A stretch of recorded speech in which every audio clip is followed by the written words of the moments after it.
اللہم صلی علی سیدنا محمد وبارک وسلم۔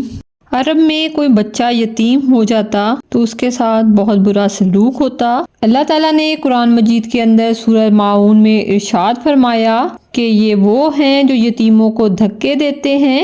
فَذَلِكَ الَّذِي يَدُعُّ الْيَتِيمَ، یہ قرآن نے یوں ہی نہیں کہا، تاریخ میں آتا ہے وہ یتیموں کو منحوس سمجھتے تھے۔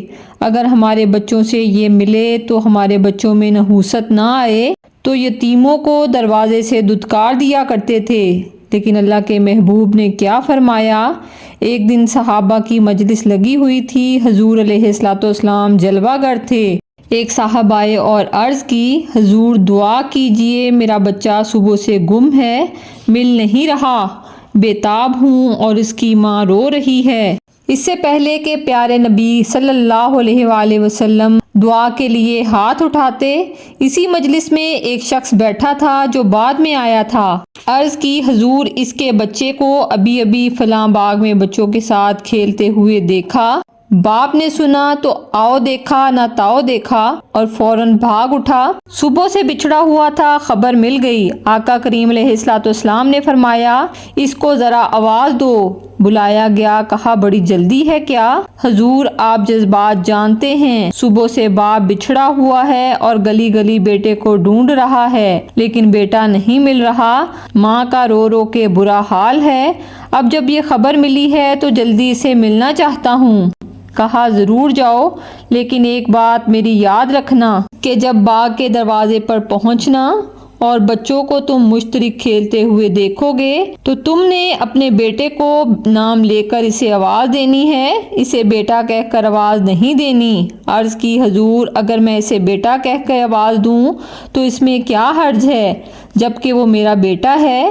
تو آپ سرکار علیہ الصلوۃ والسلام نے فرمایا کہ تم کیا جانو، ہو سکتا ہے ان میں کوئی یتیم بچہ بھی کھیل رہا ہو۔ جب تم اپنے بیٹے کو بیٹا کہہ کر پکارو گے تو اس یتیم بچے کے جذبات پر کیا گزرے گی؟ وہ سوچے گا کاش آج میرا باپ ہوتا تو مجھے بھی بیٹا کہہ کر پکارتا۔ حضور علیہ الصلوۃ والسلام نے یتیم کی نزاکت قلبی کا لحاظ کرتے ہوئے کہا، اگر تم نے یہ شوق پورا کرنا ہے تو اپنے گھر کر لینا، لیکن جب بچے اکٹھے کھیل رہے ہوں تو اس وقت تم نے اپنے بیٹے کو آواز دینی ہے تو بیٹا کہہ کر نہیں پکارنا۔ یہ شریعت کا مزاج ہے۔ بیوہ کے سامنے اپنی بیوی سے پیار نہ کرو، یتیم کے سامنے اپنے بچے سے پیار نہ کرو، غریب کے سامنے اپنی دولت کی نمائش نہ کرو۔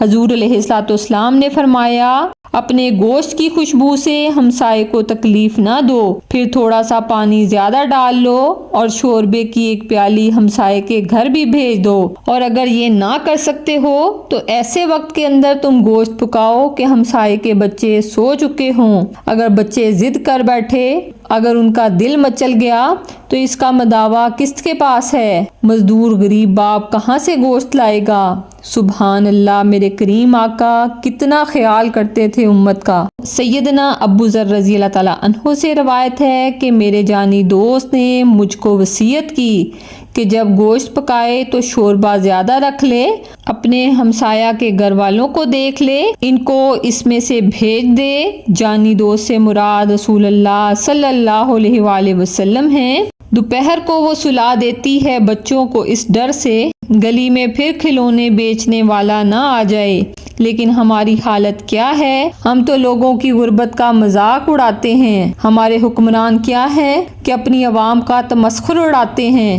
ہم شادی کے موقع پہ اپنی بیٹی کو جو جہیز دیتے ہیں اس کی بھی نمائش کرتے ہیں، اور جو بچیاں جہیز دیکھنے آئیں ان میں یتیم بچیاں بھی ہوں گی، ان میں مزدور کی بیٹی بھی ہوگی جو یہ بوجھ برداشت نہیں کر سکتے، تو ان کے دل پر کیا گزرے گی اور اس کا مداوا کون کرے گا؟ تارا ٹوٹتا سب نے دیکھا، یہ نہ دیکھا ایک نے بھی، کس کی آنکھ سے آنسو ٹپکا، کس کا سہارا چھٹ گیا۔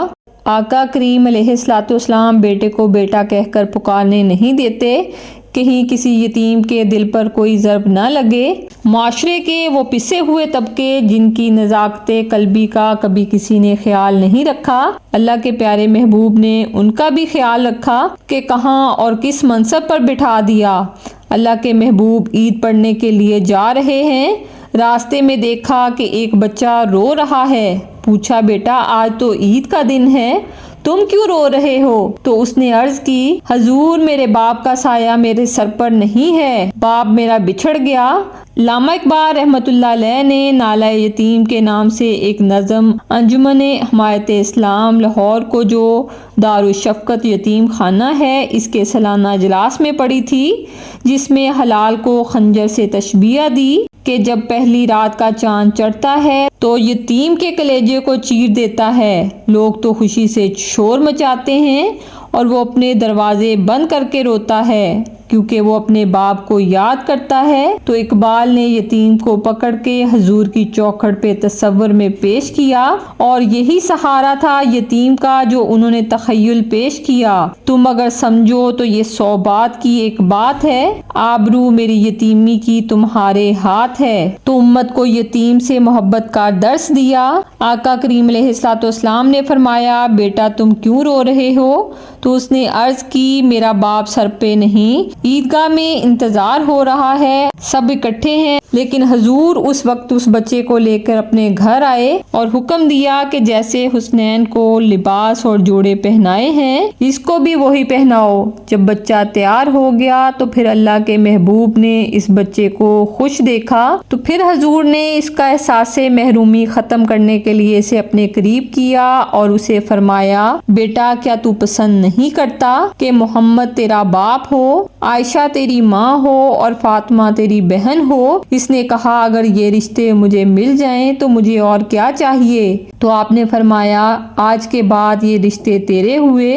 حضور علیہ الصلوۃ والسلام اس بچے کو عیدگاہ کی طرف سے لے کر گھر جا رہے ہیں اور بھی بچے اپنے اپنے ماں باپ کے ساتھ جا رہے ہیں، لیکن وہ یتیم زبان حال سے کہتا ہے تھا تو یتیم لیکن آج مزہ آ گیا، مصطفیٰ کی انگلی تھامے جا رہا ہوں۔ پیارے کریم آقا صلی اللہ علیہ وآلہ وسلم نے یتیموں کی یتیم پروری کر کے امت کو سبق دیا کہ اگر کوئی بے آسرا ہو، کوئی یتیم ہو تو اس کے سر پر ہاتھ رکھنا بھی میرے محبوب کی سنت ہے۔ اللہ کریم ہمیں ان کے نقش قدم پر چلنے کی توفیق عنایت فرمائے، آمین۔ جزاک اللہ الخیر۔